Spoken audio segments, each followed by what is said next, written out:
Assalamualaikum warahmatullahi wabarakatuh. Alhamdulillahirabbil alamin, arsala rasulahu bil huda waddinil haq liyudhhirahu ala dini kullihi wa kafa billahi syahida. Asyhadu an la ilaha illallah wahdahu la syarikalah wa asyhadu anna Muhammadan abduhu wa rasuluhu allazi la nabiyya ba'dah.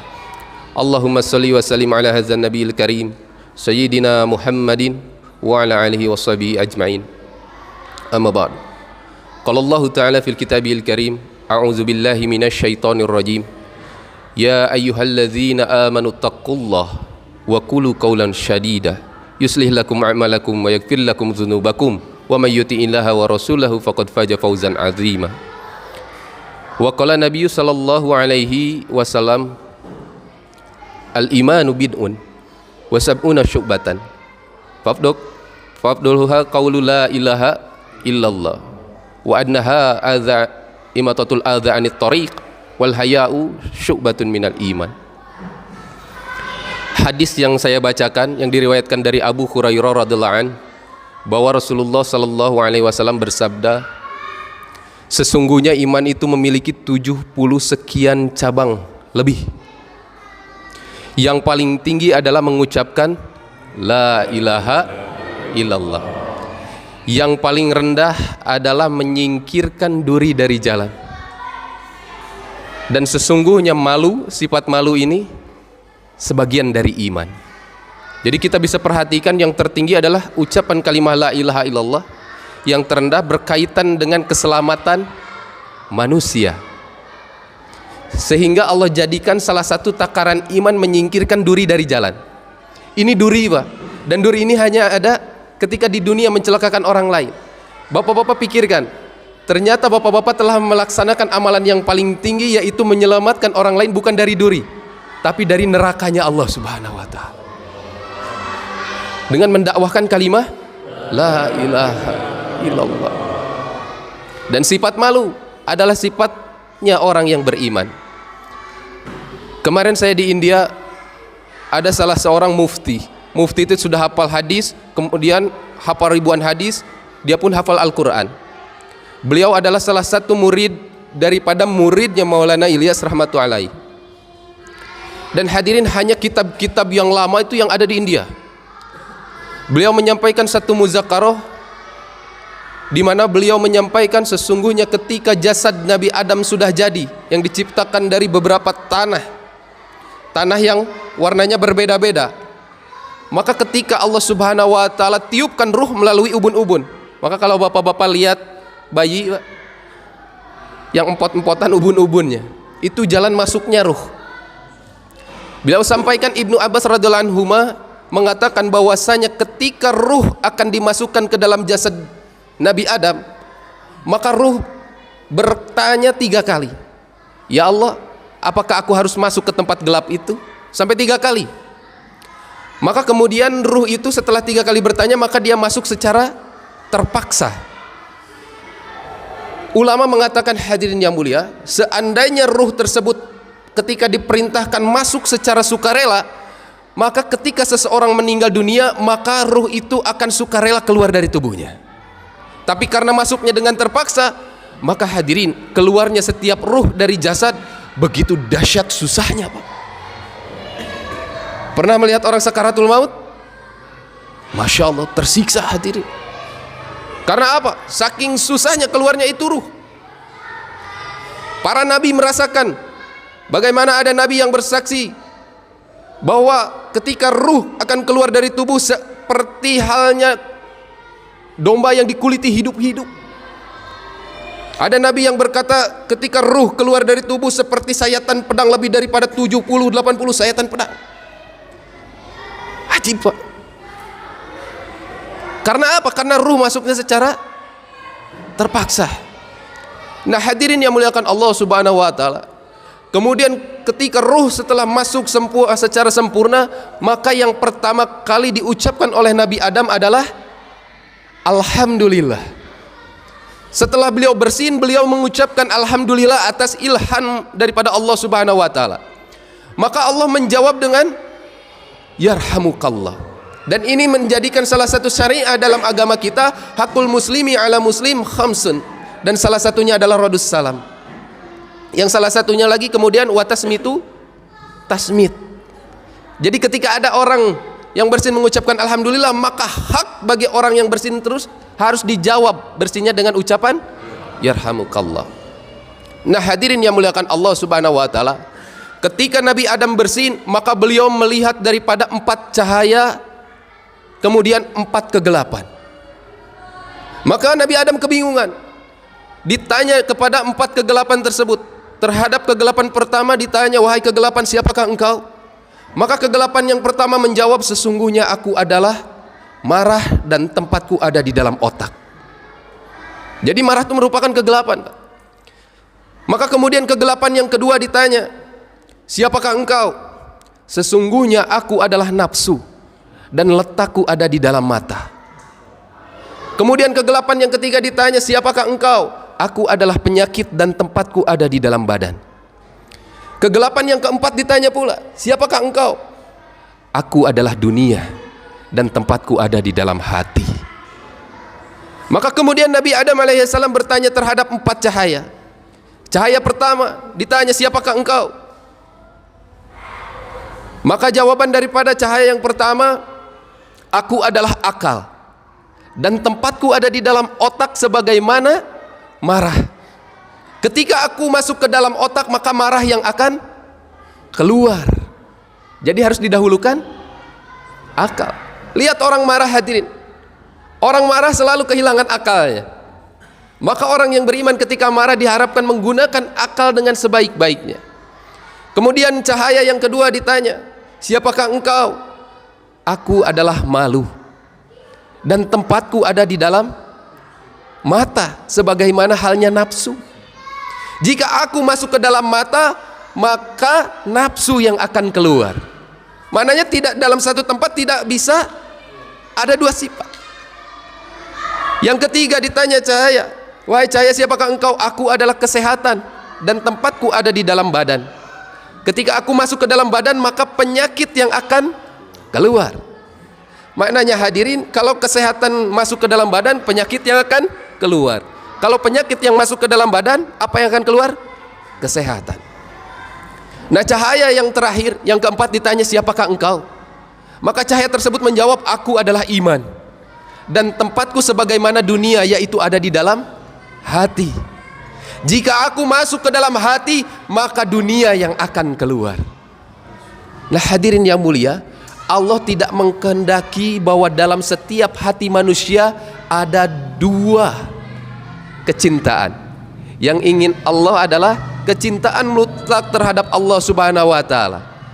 Maka apa dalam ayat Al-Quran Allah sebutkan, walam yabisu imanahum bizulmin. Jadi orang-orang yang beriman ini tidak mencampur adukan kezoliman dengan kesyirikan. Kezoliman di situ adalah kesyirikan. Apa jaminan Allah bagi orang yang tidak mencampur keadukan keimanan dengan keduniaan? Maka jaminannya adalah ketenangan. Ketenangan Pak. Bapak-bapak merasakan nggak 3 hari tiba-tiba tenang? Sebelum keluar 3 hari masalah kerjaan dipikirkan, masalah istri, masalah anak. Tapi ketika keluar 3 hari, tiba-tiba semua perasaan itu Allah hilangkan. Jaminan Allah bagi orang yang belajar atas usaha iman, hatinya hanya akan benar-benar dipenuhi dengan iman. Jadi keraguan-keraguan tadi Allah hilangkan. Ini ajib Pak. Bapak-bapak keluar 3 hari ini hadirin yang mulia, bukan keluar main-main, bukan Pak. Bisa jadi asbab tangisan bapak-bapak ketika keluar 3 hari. Ada di dunia ini beberapa orang mendapatkan hidayahnya Allah subhanahu wa ta'ala. Ini harus kita yakini hadirin. Karena usaha dakwah adalah usaha menghasilkan hidayah. Dan usaha dakwah adalah pasti lebih daripada kepastian hadirin. Jauh lebih pasti daripada sinar matahari pagi. Matahari terbit di pagi hari, tiba-tiba tidak bisa mengeluarkan sinarnya karena terhalangi oleh awan. Tapi usaha dakwah, barang siapa yang melangkah kakinya untuk dakwah, maka Allah jaminkan turun hidayah, terletak kepada kehendak Allah di mana turunkan itu hidayah. Harus yakini Pak. Engke bapak-bapak di surga tiba-tiba ayah orang nyamperkan, nuhun Kang Ustad, saya jadi bisa masuk Islam. Kapan saya mengislamkan kamu? Kita nggak sadar Pak, ternyata asbab gerak kita menjadikan seseorang masuk agama Islam. Ini hidayah hadirin. 4 perkara tentang hidayah kita nggak perlu tahu Allah memberikan hidayah kepada siapa saja.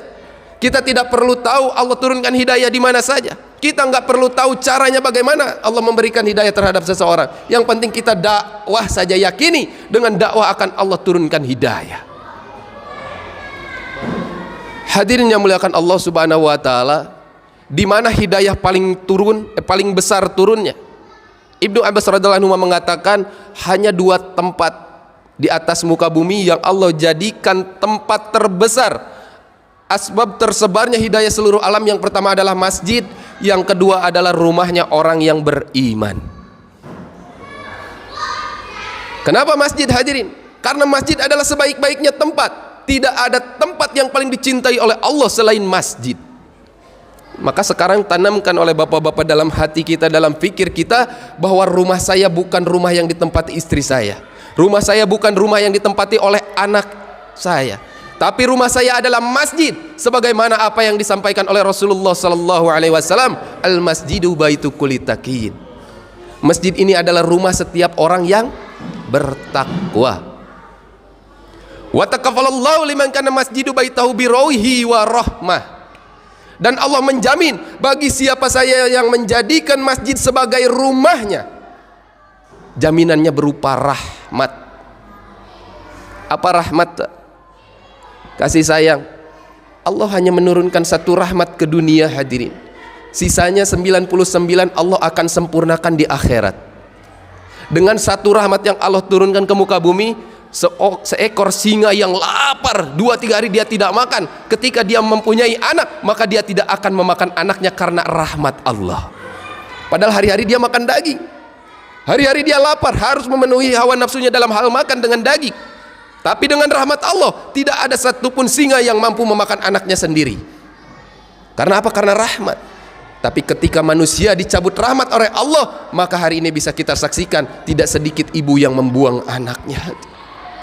Karena apa? Rahmat Allah tercabut. Maka orang yang seperti itu, hadirin yang mulia, jauh lebih rendah daripada binatang. Hadirin, ukuran daripada kecintaan, kasih sayangnya Rasulullah terhadap ini umat 70 kali lebih banyak daripada seorang ibu sayang terhadap anaknya. Rasulullah pernah menyampaikan dalam satu majelis, tiba-tiba Rasulullah bertanya, "Wahai sahabatku, tahukah kalian golongan orang-orang yang mulia?" Maka para sahabat menjawab, "Ya Rasulullah, tentu saja para malaikat adalah makhluk yang paling mulia." Maka apa jawaban Rasulullah? Bagaimana mereka tidak mulia? Sementara Allah Subhanahu wa taala menciptakan mereka hanya untuk taat dan beribadah kepada Allah Subhanahu wa taala. Namun bukan itu. Maka para sahabat menjawab lagi, kalau begitu orang-orang yang paling mulia adalah Nabi dan Rasul, karena mereka diutus untuk menyampaikan agama terhadap manusia. Maka Rasulullah menjawab, bagaimana para Nabi dan Rasul tidak mulia? Karena memang tugasnya adalah menyampaikan risalah kebenaran dari Allah Subhanahu wa taala. Maka Rasulullah lama menundukkan kepalanya sambil meneteskan air mata. Hadirin yang mulia, ternyata yang disampaikan oleh Rasulullah, tahukah kalian bahwa golongan yang mulia itu adalah umatku yang jauh lahir daripada zamanku. Dia tidak pernah melihatku dengan matanya, tapi mereka beriman kepada aku. Bapak-bapak, Pak, antum-antum Pak, semuanya, antum-antum bisa nangis karena sunnah Pak. Antum-antum sebenarnya yang dirindukan oleh Rasulullah, dan ini yang membuat Abu Bakar cemburu hadirin. Sampai Rasulullah mengatakan, "Tuba, sungguh beruntung liman amanabi, orang yang beriman kepadaku, waroni marotan." Beliau mengucapkannya 1 kali. Tapi Rasulullah tidak berhenti sampai di situ. Beliau mengatakan sampai 7 kali, "Tuba, tuba, tuba, tuba," sampai 7 kali. Sungguh beruntung, beruntung, beruntung, beruntung. Liman amanabi, orang yang beriman kepadaku namun matanya tidak pernah melihatku. Ajib. Wadidtu ani lakitu ikhwani. Aku rindu terhadap saudaraku, kata Nabi. Maka para sahabat hari itu cemburu dan bertanya, ya Rasulullah, kami saudaramu. Awalaisa nahnu ihwanuk, bukankah kami saudaramu? Lah, kata Nabi, bukan.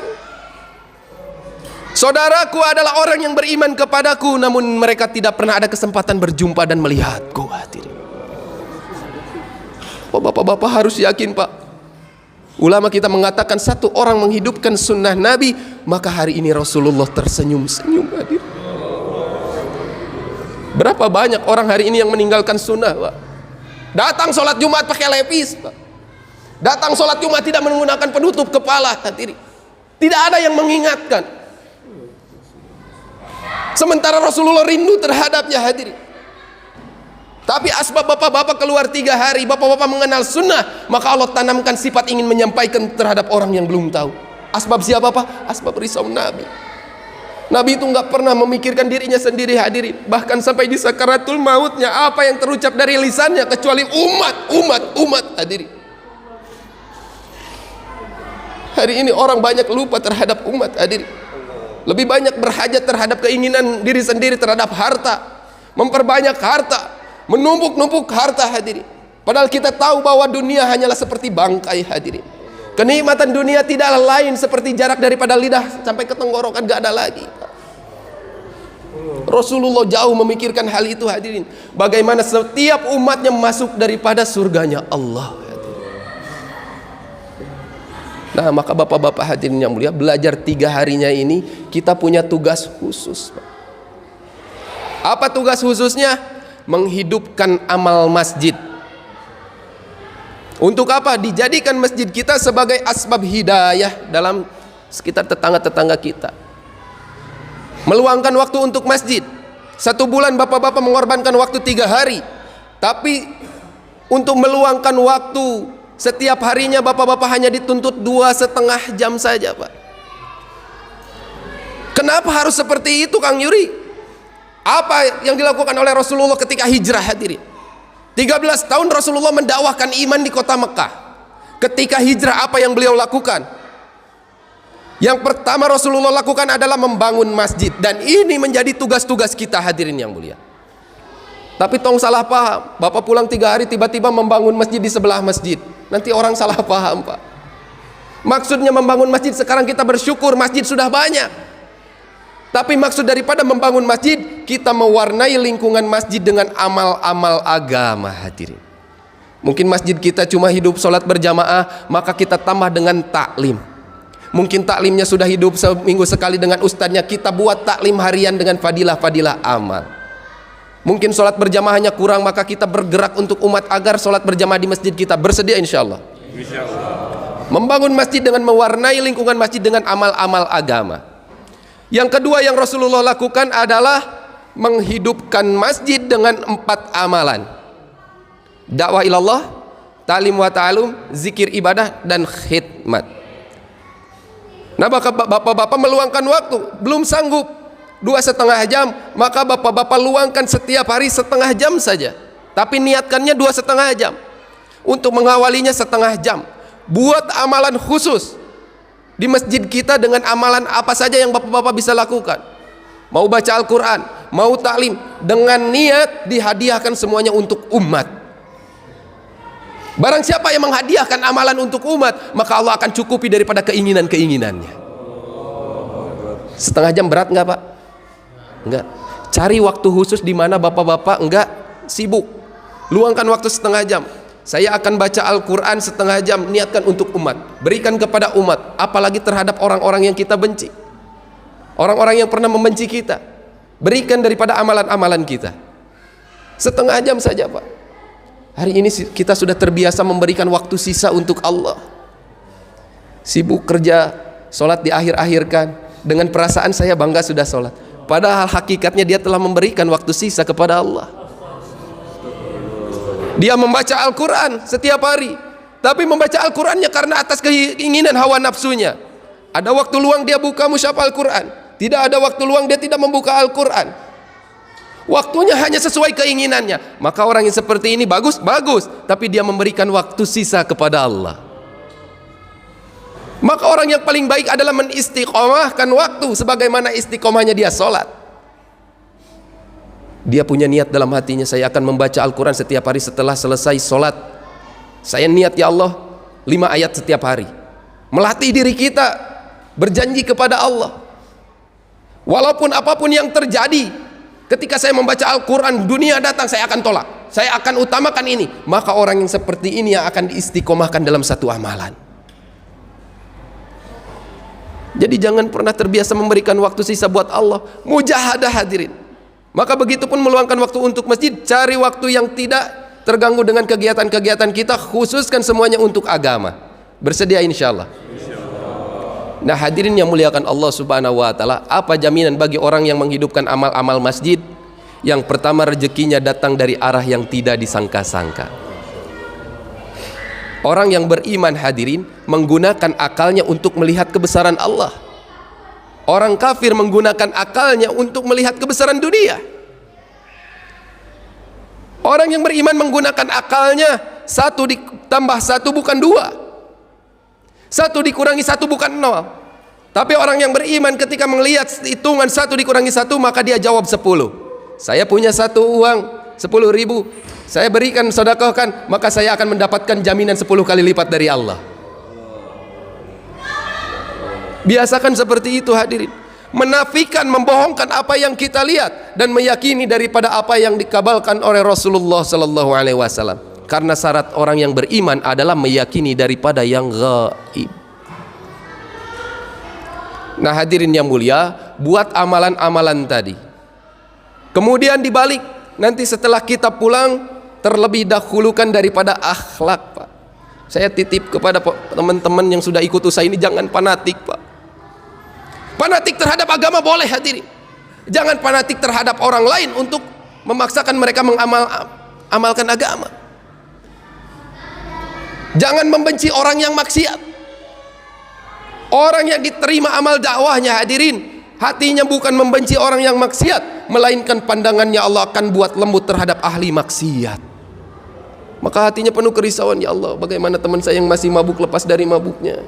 Bukan membenci dengan mengkafirkan, membuat dirinya seakan-akan ahli neraka, bukan, Pak.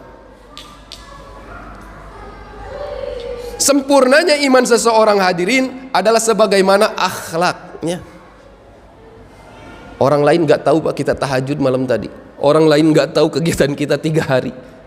Tapi ketika kita pulang, yang dilihat orang lain adalah akhlaknya. Maka bapak-bapak perlihatkan akhlak yang baik.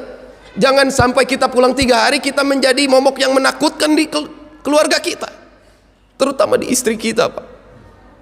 Apa ini suami saya keluar 3 hari jadi kasar seperti ini? Apa ini anak saya keluar 3 hari jadi membangkang seakan-akan sudah paham dengan agama? Perlihatkan akhlak yang baik hadirin. Yang sudah punya istri, bapak-bapak pulang ke rumah, ini dengarkan, Pak. Takaran iman sampai disejajarkan dengan perlakuan yang baik terhadap wanita hadirin. Akmalul mu'minin, sempurnanya iman seseorang. Ternyata letaknya apa hadirin yang mulia? Yang paling baik akhlaknya, kata Nabi. Dan Nabi katakan sebaik-baiknya kalian adalah orang yang paling baik terhadap istrinya. Itu dalam satu hadis rangkaian seperti itu hadirin.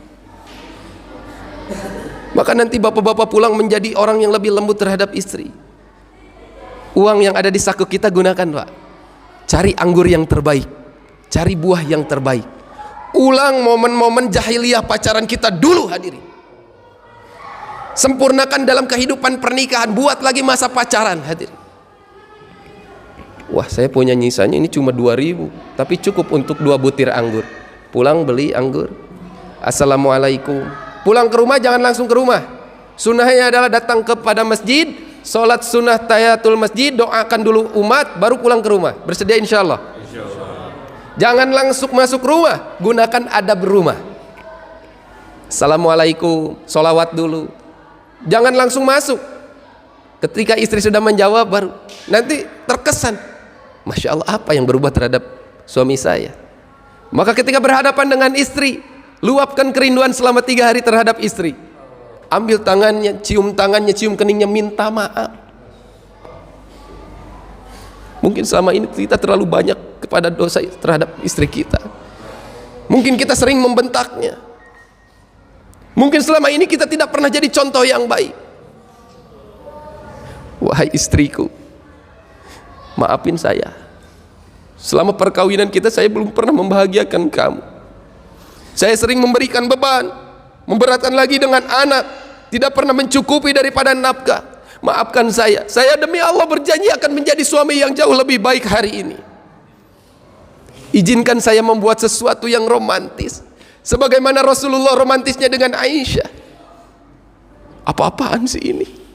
Apa-apaan sih? Walaupun canggung paksa, perintahkan buka mulutnya, maka suapin dengan anggur tadi. Maka kelembutan tangan antum hadirin bersamaan masuknya satu butir anggur akan menjadi asbab hidayah terhadap istri kita.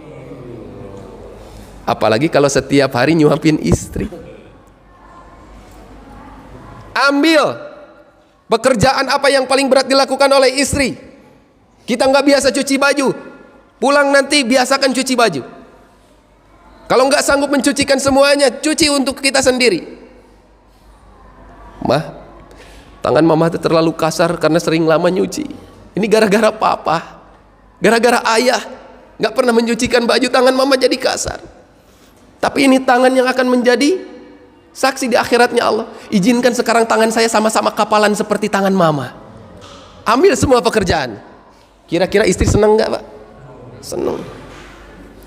Perlakukan istri dengan mulia, sehingga hadirin yang mulia, terjadinya dialog indah yang seperti itu dilihat oleh anak-anak kita, maka ini pun akan menjadi asbab hidayah untuk anak kita. Maka tiba-tiba bulan depan, Pak, keluarnya jangan 3 hari atuh, 40 hari. 3 hari aja kayak pengantin baru pulang, apalagi 40 hari. Masya Allah. Buat keindahan hadirin. Jangan seperti mayat. Seperti mayat yang tidak dikuburkan. 1-2 hari, biasa saja. Lebih dari 3 hari wujudnya mulai berubah, mulai mengembang. Itu mayat yang corona, Pak, kalau nggak dikuburkan wujudnya menakutkan setelah 3-4 hari. 1 minggu tidak dikuburkan maka akan mengeluarkan bau busuk dan belatung-belatung akan keluar. Mulai telinganya copot, hidungnya copot, matanya keluar, menjadi racun daripada orang-orang yang sekitarnya. Kalau akhlak kita buruk, nggak jauh kita sama mayat, Pak. Akan jadi menakutkan di keluarga kita, akan jadi menakutkan di tetangga kita. Jangan. Begitu pula nanti bapak-bapak, jadi seakan-akan tawon, Pak. Jadi tawon itu kalau pindah kemana-mana selalu membawa kebaikan, hadirin. Kalau tawon, hadirin, disediakan jutaan sampah, dalam tempat itu ada satu saja bunga yang tumbuh, maka tawon hanya akan menghampiri satu bunga, hadirin. Tapi kalau bapak-bapak jadi lalat, walaupun lalat diberikan jutaan taman bunga, di taman tersebut ada satu tong sampah, maka lalat hanya akan menghampiri daripada sampah. Mau jadi tawon, mau jadi lalat? Tawon. Tetangga kita buruk, kiri kanan buruk, tetap kita menjadi tawon, datang menyebarkan kebaikan-kebaikan, datang silaturahmi, bawa bingkisan ke tetangga kita, kepada ahli masjid, perlihatkan dakwah dengan ikramul muslimin, memuliakan saudara muslim tanpa melihat siapa dirinya. Mau itu harakahnya ini, mau ini, jangan dilihat. Itu adalah saudara saya sebagaimana umatnya Rasulullah sallallahu alaihi wasallam. Bersedia insyaallah. Nah, hadirin yang muliakan Allah Subhanahu wa taala, pegang erat-erat usaha dakwah ini, Pak. Bapak-bapak ini adalah yang mahal, Pak. Bapak-bapak ini mulia, hadirin. Tidak ada satupun manusia yang tidak mulia ketika dia mengamalkan agama, hadirin. Walaupun awalnya dulu kita sebelum hijrah ada dalam kubangan kemaksiatan, ada dalam kubangan dunia, hadirin. Tapi antum tetap mulia. Sebagaimana permata yang jatuh kepada kotoran, maka dia tetap akan menjadi permata, bukan kotoran. Allah angkat dengan asbab keluarnya 3 hari, maka permata akan tetap menjadi permata. Bapak-bapak mulia, mahal. Pegang usaha dakwah ini erat-erat. Bersedia insyaallah? Jangan sampai masalah ibadah mendahului pentingnya daripada dakwah. Oh, teu bisa tuh ibadah heula. Sebelum sholat, dakwah heula, sholat heula. Dakwah dulu, makanya ada azan. Sebelum zakat fitrah, ada dakwah dulu atau langsung zakat?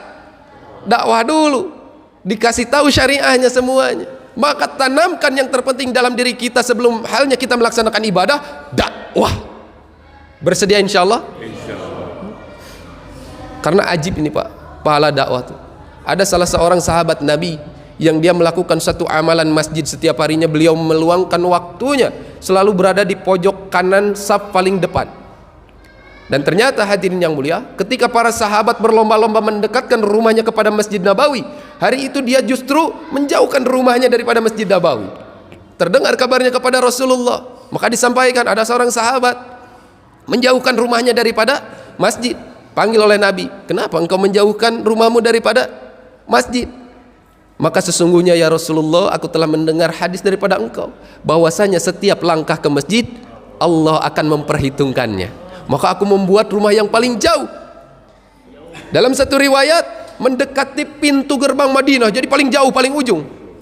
Untuk datang ke masjid dia membutuhkan waktu 3 jam sebelum sholat dimulai. Ini masalah sholat Pak. Bapak-bapak sekarang jadi da'i untuk sholat, jangan mendengar dulu azan, sebelum azan sudah jalan ke masjid. Ini sahabat hadirin yang mulia, 3 jam sudah ada di saf paling depan, di pojok paling kanan. Bapak bayangkan ketika sholat subuh dia datang jam berapa ke masjid? Kalau perjalanannya 3 jam. Sehingga Rasulullah selalu rindu hadirin. Namun tiba-tiba ketika satu majelis, sahabat tersebut tidak ada di saf paling depan. Para sahabat hari itu tidak ada yang faham, tidak ada yang risau terhadap salah satu sahabat yang tidak ada. Ini pentingnya ketika kita menjadi imam, bukan hanya memimpin sholat berjamaah, tapi sebelum dan sesudah sholat berjamaah, kewajiban imam adalah memperhatikan makmumnya. Maknanya bapak-bapak pulang akan menjadi imam di rumah tangga, dan di masjid pun suatu saat ketika diperintahkan jadi imam harus mau, maka perhatikan setiap makmumnya. Maka Rasulullah waktu itu bertanya, kemana salah seorang sahabatku? Para sahabat menjawab tidak tahu. Setelah sholat subuh dilakukan, maka ditanya lagi oleh sahabat, adakah yang tahu rumahnya? Beberapa sahabat tahu, maka dihantarkan. Rasulullah dan para sahabat melakukan perjalanan 3 jam sampai tiba ke rumahnya ketika waktu duha. Maka ketika datang ke rumahnya disampaikan salam, ada seorang istri yang menjawab dengan suara yang tegar, Waalaikumsalam, dan itu tahu adalah yang datang Rasulullah. Kemudian hadirin yang mulia, seakan-akan perempuan tersebut ingin memberikan sesuatu kabar yang aneh yang dia lihat terhadap suaminya. Maka dia bertanya, benarkah engkau istrinya salah seorang sahabatku? Benar. Kenapa suamimu tidak datang ketika sholat subuh? Ya Rasulullah, tadi pagi suamiku telah meninggal. Lihat keadaan wanita yang beriman, dia tegar menghadapi itu. Biasa saja, walaupun dalam keadaan bersedih, dia bisa seperti itu. Suamiku sudah meninggal, namun ya Rasulullah, aku melihat pemandangan yang tidak biasa atas suamiku ketika akan meninggal. Rasulullah paham apa yang akan disampaikannya, namun ini pelajaran bagi para sahabat yang mengikuti Nabi. Maka disampaikan apa yang terjadi ketika sakaratul maut suamimu. Maka istri dari salah seorang sahabat tadi mengatakan, sesungguhnya ketika beliau sebelum mengucapkan la ilaha illallah Muhammadur Rasulullah, beliau mengucapkan, kenapa tidak yang jauh? Kenapa tidak yang jauh? Kenapa tidak yang jauh? Dengan perasaan yang seakan-akan menyesal, beliau mengucapkan. Kemudian diikuti perkataan yang kedua, kenapa saya tidak berikan yang baru? Kenapa tidak yang baru? Kenapa tidak yang baru? Kemudian beliau pun mengatakan, kenapa tidak semuanya? Kenapa tidak semuanya? Kenapa tidak semuanya? Rasulullah paham. Maka Rasulullah menyampaikan, sesungguhnya sahabatku, Allah buka hijabnya di sakaratul maut, Allah tampakkan di mana posisi surga dia dan di mana letak dirinya. Jadi diperlihatkan surganya, Pak. Ketika suamimu berkata kenapa tidak yang jauh, karena Allah lihatkan setiap langkah pahalanya menuju masjid. Jadi setiap langkahnya Allah tampakkan pahalanya, sehingga orang di sakaratul maut dia menyesal, kenapa langkah saya tidak lebih jauh, kenapa rumah saya tidak lebih jauh lagi, ternyata pahalanya besar sekali. Ini orang sudah di dalam surga tapi lebih menyesal lagi, hadirin. Maka yang kedua, kenapa tidak yang baru? Ternyata sahabat tersebut ketika akan sholat subuh dalam keadaan dingin, dia menggunakan dua pakaian. Satu pakaian yang baru di dalam, pakaian yang lama dia gunakan di luar. Bertemu seseorang yang kedinginan, dia berikan pakaian yang lama. Ternyata di sakaratul maut Allah tampakkan pahala pakaian yang lama yang diberikan begitu besarnya. Maka dia menyesal, kenapa saya tidak berikan yang baru, yang baru, yang baru. Pahalanya Allah tampakkan dan letak surganya Allah tampakkan, hadir. Kemudian yang ketiga, kenapa tidak semuanya? Pernah ada satu orang yang lapar, datang meminta kepadanya ketika dia sarapan, dia hanya membelahkan sepotong roti. Maka dia menyesal, kenapa saya tidak berikan semuanya, semuanya, semuanya. Nah hadirin yang mulia, maknanya ulama kita sampaikan, ini pahala ibadah Allah tampakkan seperti itu, Pak. Kenapa hari itu tidak ditampakkan pahala dakwah? Karena akan tidak kuat, Pak, saking besarnya pahala dakwah. Maka bapak-bapak harus benar-benar Pak dalam dakwah. Bersedia insya Allah? Sekarang bapak-bapak ini bukan lagi da'i-da'i biasa, Pak. Tapi sebagaimana Rasul sudah menjadi utusan-utusan.